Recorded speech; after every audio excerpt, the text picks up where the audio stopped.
হাসপাতালের corridor, outdoor, word কিংবা রান্নাঘর সব জায়গাতেই কড়া নজর স্বাস্থ্য দফতরের। রোগীরা ঠিকমতো চিকিৎসা পাচ্ছেন কিনা, অযথা অন্যত্র রেফার করা হচ্ছে কিনা, পরিষেবা নিয়ে মানুষের অভিযোগ কতটা বাস্তব, এসবের উত্তর খুঁজতেই হঠাৎ কাউকে কিচ্ছু না বলে সাধারণ মানুষের মতো হাসপাতালে পৌঁছে যাচ্ছেন রাজ্যের স্বাস্থ্য প্রতিমন্ত্রী। আর তারপরেই সরকারি হাসপাতালের ভেতরে চলা নানান অজানা কর্মকাণ্ডের বিষয় একের পর এক সামনে আসছে। সম্প্রতি সেই রকমই পরিদর্শনে এসেছিলেন স্বাস্থ্য প্রতিমন্ত্রী। পরিদর্শন শেষে বোঝা যায় তিনি যথেষ্ট তিতিবিরক্ত। সরকারি হাসপাতালে রোগীরা ঠিকমতো পরিষেবা পাচ্ছে না, সেই বিষয়ে স্পষ্ট বার্তা দিয়ে তিনি জানিয়ে দেন কথায় কথায় রোগী রেফার করা আর চলবে না। ডাক্তারদের রোগীর প্রতি আরো দায়িত্বশীল হতে হবে। পাশাপাশি হাসপাতালে সুপারকে চিকিৎসা পরিষেবা এবং পরিকাঠামো আরো উন্নত করার জন্য কড়া নির্দেশ দিয়েছেন তিনি। বৃহস্পতিবার হুগলির চুঁচুড়া ইমামবাড়া জেলা হাসপাতালে সারপ্রাইজ ভিজিট করেন রাজ্যের স্বাস্থ্য প্রতিমন্ত্রী সুমনা সরকার। এর আগে তিনি কল্যাণীর জেএনএম হাসপাতাল এবং মেডিকেল কলেজ ও নদিয়ার কৃষ্ণনগরের শক্তিনগর জেলা হাসপাতালও পরিদর্শনে এসেছিলেন। এদিন চুঁচুড়া হাসপাতালে পৌঁছে তিনি ওপিডি, পুরুষ ও মহিলা ওয়ার্ড, এমার্জেন্সি গাইনোকোলজি বিভাগ এবং হাসপাতালের রান্নাঘর ঘুরে দেখেন। রোগী ও তাদের আত্মীয়দের সঙ্গে সরাসরি কথা বলে পরিষেবার খোঁজ নেন। পরিদর্শনের সময় হাসপাতালের সুপার এবং অ্যাসিস্ট্যান্ট সুপারের কাছেও বিভিন্ন বিষয় জানতে চান মন্ত্রী। তারা রোগীদের সঙ্গে নিয়মিত কথা বলেন কিনা, চিকিৎসা পরিষেবায় কোনো ঘাটতি রয়েছে কিনা এবং রোগীদের অভিযোগ কি, এসব বিষয় খতিয়ে দেখেন তিনি। পাশাপাশি হাসপাতালের পরিচ্ছন্নতা, আউটডোরে রোগীদের অপেক্ষার সময় এবং সামগ্রিক পরিষেবা নিয়েও বিস্তারিত আলোচনা করেছেন। পরিদর্শনের পর সুমনা সরকার বলেন, ইমামবাড়া হাসপাতাল নিয়ে তার কাছে বারবার অভিযোগ এসেছে। বিশেষ করে আউটডোরের পরিস্থিতি সন্তোষজনক নয় বলেই তিনি মনে করেন। তার অভিযোগ, দীর্ঘদিনের অব্যবস্থার কারণে স্বাস্থ্য পরিষেবার কাঠামো দুর্বল হয়ে পড়েছে। বর্তমানে সেই পরিস্থিতি থেকে বেরিয়ে আসার চেষ্টা চলছে বলেও জানান তিনি। স্বাস্থ্য প্রতিমন্ত্রী সুমনা সরকার কি বলেছেন শুনবো। আমি এখানে এসেছি, হঠাৎ করে এসেছি, মিটিং নিয়েছিলাম। আমার একটু যেরকম মিটিং ছিল, মিটিংয়ে এখানে এসেছি, হসপিটালে যাওয়ার আমার কাছে নানান রকম আসছে, কমেন্ট আসছে। আমরা এবার আমি যে জেলা একটা দেখে যাই, দেখেছি দেখুন অল্প একটা অবস্থা খুবই, আর জানি বিগত সরকার 15 বছর ছিল, তারা তো স্বাস্থ্য পরিকাঠামো কিন্তু পুরো ভেঙেই ফেলেছে, কিছুই নেই স্বাস্থ্যের, যথেষ্ট পুরো অবস্থা। এবার সামনে এসেছি, আমরা চেষ্টা করছি সেটাকে কিভাবে রিকভারি করা যায়। আর ডক্টররা আছেন, বলা হলো যাতে পেশেন্টকে কথা যেটা রেফার করা হয়, ক্যাপাসিটি যেটুকু আছে দেখলাম, কথার সঙ্গে যেটুকু উন্নয়ন আছে, কিন্তু যারা ডাক্তার আছে তাদের সদিচ্ছাটা কম, যে পেশেন্টকে আমরা গুরুত্ব দিয়ে দেখবো। আমি আশা রাখবো যে আজকের পরে সেই ডাক্তারদের ইচ্ছাটা বাড়বে, সদিচ্ছাটা বাড়বে, তার কারণ যাতে পেশেন্ট যাতে কলকাতাতে কথাটাকে রেফার না করা হয়, যেহেতু ক্যাপাসিটি ক্যাপাবিলিটি যেটুকু আছে। আর দেখুন হসপিটালগুলো তো আপনারা জানেন যে যথেষ্ট পুরো, নোংরা টোংরা এগুলো তো আছেই, এগুলো তো মানুষ তো কমপ্লেন করবে। আর আউটডোরের অবস্থা, আমার কাছে একজন বয়স্ক মানুষ যিনি আছেন তিনি আমার কাছে কমপ্লেন করলেন যে আউটডোরে তাদেরকে 2 ঘন্টা 3 ঘন্টা। আমি কথা বলেছি সুপারের সাথে, উনি নিশ্চয়ই এগুলো ইনিশিয়েটিভ নেবেন। আর আমাদের দপ্তর থেকে আমরা যেটা করা নিশ্চয় করবো। আর এখানে বাইরে প্রচুর পাবলিকেশন মিট করলাম, পাবলিকেশন কথা বলে মেডিসিন যেটুকু যাওয়ার কোনো অভিযোগ ছিল সেটুকু বলে দেওয়া হচ্ছে এবং সুপার অ্যাসিস্ট্যান্ট সুপারকে বলা হচ্ছে তারা যেন গুরুত্ব সহকারে এগুলোকে দেখে। হাসপাতালে অনেক চাপ রয়েছে, রোগীর চাপ অনেক বেশি আছে, হাসপাতালে অনেক ডিপার্টমেন্ট রয়েছে, ডাক্তারের অভাব আছে, এগুলো নিয়ে কিছু ভাবছেন? হ্যাঁ নিশ্চয়ই, এগুলো নিয়ে তো ভাবা হচ্ছে। আমি সরকারকে বলেছি, মুখ্যমন্ত্রীকে বলেছিলাম যে আমরা হসপিটালগুলোকে আরো উন্নত মানের করবো এবং গ্রামীণ হসপিটাল সমস্ত হসপিটালগুলোকে আমরা উন্নত মানের করবো, যাতে কোনো সন্তান, বঙ্গ সন্তান যারা ডাক্তারি করছে তাদেরকে রাজ্যের বাইরে চলে না যায়। আমরা সেদিকে নজর দিচ্ছি। আর প্রত্যেকটা জায়গায় ডাক্তার, নার্স সবকিছু ইম্প্রুভ হবে। মুখ্যমন্ত্রী আপনারা জানেন যে আমরা প্রসেসে করছি, আমরা করবো, আমরা কাজ করবো। স্বাস্থ্য দপ্তর প্রচুর কাজ করবে মানুষের জন্য, আর স্বাস্থ্যই সম্পদ।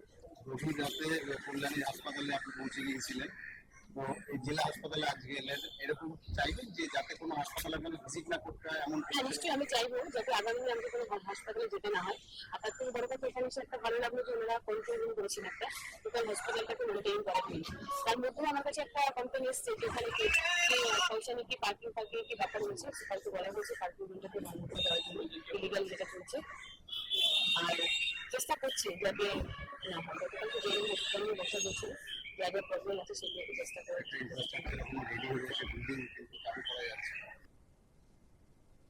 হাসপাতালের পরিষেবা নিয়ে রোগীর পরিবার পরিজনেরা কি বলছেন শুনবো। রোগীর আত্মীয় জলে সেনের কি বক্তব্য। না আমাদের বলতে নেই, আগের থেকে যা আমি দেখেছি হসপিটালের যে অবস্থা সত্যি তাই।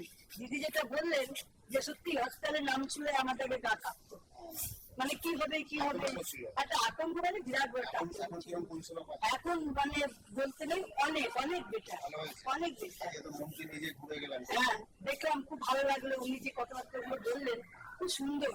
মানে এরকম যদি মানে আরো আগামী দিনে যদি আরেকটু ভালো হয় তাহলে মানুষের পরিষেবা আরো ভালো পাবে। ডাক্তাররা দেখে ঠিকঠাক ওষুধ দেয়? হ্যাঁ এখন তো মোটামুটি দিচ্ছে, ভালোই দিচ্ছে এখন। কেন আমাদের সুবীরনাথ বাবু এসে আমাদের, আমি 19 নম্বর ওয়ার্ড থেকে বলছি। হাসপাতালে সুপার নির্দেশ দিয়েছেন কোন রোগী যেন পরিষেবা না পেয়ে ফিরে না যান। কি বলছেন হাসপাতালের সুপার, শুনুন। যত সরকারি সুবিধাটা আমরা এলাকা থাকবো তত ভালো উদ্যোগ। আমি চাচ্ছি এরকম সরকারি যদি মেনে নিতে হবে।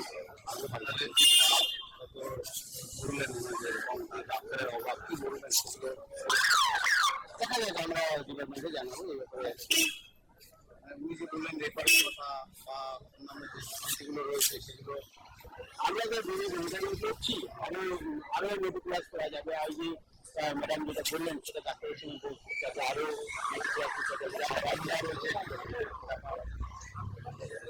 সরকারের রিপোর্ট রয়েছে যে রেফার মানে ক্যান্সার নীতি দরকার আছে। ক্যান্সার নীতি হলে কিছুটা যে চিকিৎসা দেওয়া হয় সবারই ক্যান্সার হবে, যে কিছু কিছু মানুষের যে চিকিৎসা পাচ্ছে না সেটা অটোমেটিক্যালি মিটে যাবে। আশা করি আমাদের প্রতিনিধি পার্থ রাহা কি প্রতিবেদন তুলে ধরেছেন, দেখবো এবার।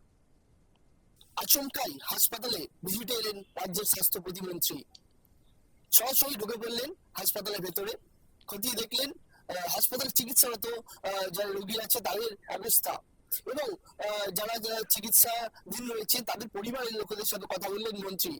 ঠিক মতো পরিষেবা পাচ্ছেন কিনা, চিকিৎসায় কোনো গাফিলতি হচ্ছে কিনা, সমস্ত বিষয় কিন্তু একেবারে খোঁজ নিলেন রাজ্যের স্বাস্থ্য প্রতিমন্ত্রী সুমনা সরকার। বৃহস্পতিবার সকালে আচমকাই হানা দেয় চুঁচুড়া ইমামবাড়া সদর হাসপাতালে। প্রথমে গেটের ভেতরে প্রবেশ করে তিনি গাড়ি থেকে নেমে পড়েন এবং রোগীর পরিজনরা যেখানে অপেক্ষা করেন সেই পরিজনদের যেখানে অপেক্ষা করছেন সেখানে চলে যান সুমনা সরকার। সেখানে গিয়ে রোগী আত্মীয়দের সাথে কথা বলেন এবং তাদের জিজ্ঞেস করেন যে তারা কোথা থেকে চিকিৎসা করাতে এসেছেন এবং ঠিক মতো রোগীদের চিকিৎসা হচ্ছে কিনা এবং যারা সেখানে ওয়েট করছেন অর্থাৎ আত্মীয় পরিজন তাদের কোনো রকম অসুবিধা হচ্ছে কিনা সমস্ত কিন্তু তাদের সাথে কথা বলে তিনি জেনে নেন এবং এরপরে কিন্তু তিনি হাসপাতালের ভেতরে প্রবেশ করেন এবং চলে যান সরাসরি এমার্জেন্সিতে। যেখানে প্রথম রোগীদের নিয়ে আসা হয় সেই এমার্জেন্সিতে গিয়ে সেখানে যে পরিস্থিতি সেই পরিস্থিতি খতিয়ে দেখেন সেখানে ডাক্তার আছেন কিনা, নার্সরা কতজন আছেন এবং তারা কিভাবে কাজ করছেন সমস্ত দিক দেখার পর সেখান থেকে চলে যান তিনি আউটডোরে এবং আউটডোরের যখন চিকিৎসা চলছে সেখানেও কিন্তু তিনি তদারকি করেন এবং তারপরে কিন্তু সেখান থেকে বেরিয়ে তিনি চলে যান রান্নাঘরে। অর্থাৎ চুঁচুড়া যে ইমামবাড়া সদর হাসপাতাল সেই হাসপাতালে কিন্তু প্রত্যেকটা ওয়ার্ড এবং রান্নাঘরে কিন্তু পরিদর্শন করেন রাজ্যের স্বাস্থ্য প্রতিমন্ত্রী। তিনি যেটা জানাচ্ছেন যে আচমকা তার আসার কারণ একটাই যে হাসপাতাল মানে হচ্ছে রোগীদের সেবার যে কেন্দ্র, সেখানে কিন্তু মানুষ ভরসা করে আসছে যে তাদের আত্মীয় পরিজন যারা অসুস্থ হয়েছেন চিকিৎসা করাতে এসেছেন তারা কিন্তু আবার সুস্থ হয়ে বাড়ি ফিরবে। সেরকম জায়গায় যাতে কোনো রকম দুর্নীতি না হয় এবং কোনো রকম দালাল রাজ না থাকে সেই দিকে কিন্তু নজর রাখতে হবে। পাশাপাশি তিনি কিন্তু কড়া হুঁশিয়ারি দিয়ে জানিয়ে দেন যে কোনো রকম কথায় কথায় রেফার, সেই রেফার চলবে না। যেটুকু অ্যাকোমোডেশন আছে সেই অ্যাকোমোডেশনে প্রথমে তাকে চিকিৎসা করতে হবে, পরে বাড়াবাড়ি হলে তখন দেখা যাবে। কিন্তু রোগী চিকিৎসা করতে এলেই তাকে কথায় কথায় রেফার করা হয়, সেই রেফার প্রক্রিয়া এতদিন চলে এসছে, সেই প্রক্রিয়া কিন্তু এতদিন চলবে না। হাসপাতালে পরিদর্শন শেষে মন্ত্রী সুমনা সরকার তিনি যেটা জানান যে দীর্ঘ 15 বছর যে সরকার ছিল তৃণমূল কংগ্রেসের সেই সরকার চিকিৎসা ব্যবস্থার একেবারে বেহাল অবস্থা করে রেখে দিয়েছেন এবং ইমামবাড়া সদর যে হাসপাতাল সেই হাসপাতালেও কিন্তু একই ছবি। তাই এই যে হাসপাতালে গোটা চিত্র পরিবর্তন করতে কিছুটা হয়তো সময় লাগবে, তবে আগের থেকে অনেকটাই পরিবর্তন করা হয়েছে। আরো আপডেট পেতে দেখতে থাকুন আজ তাক বাংলা, সাবস্ক্রাইব করুন।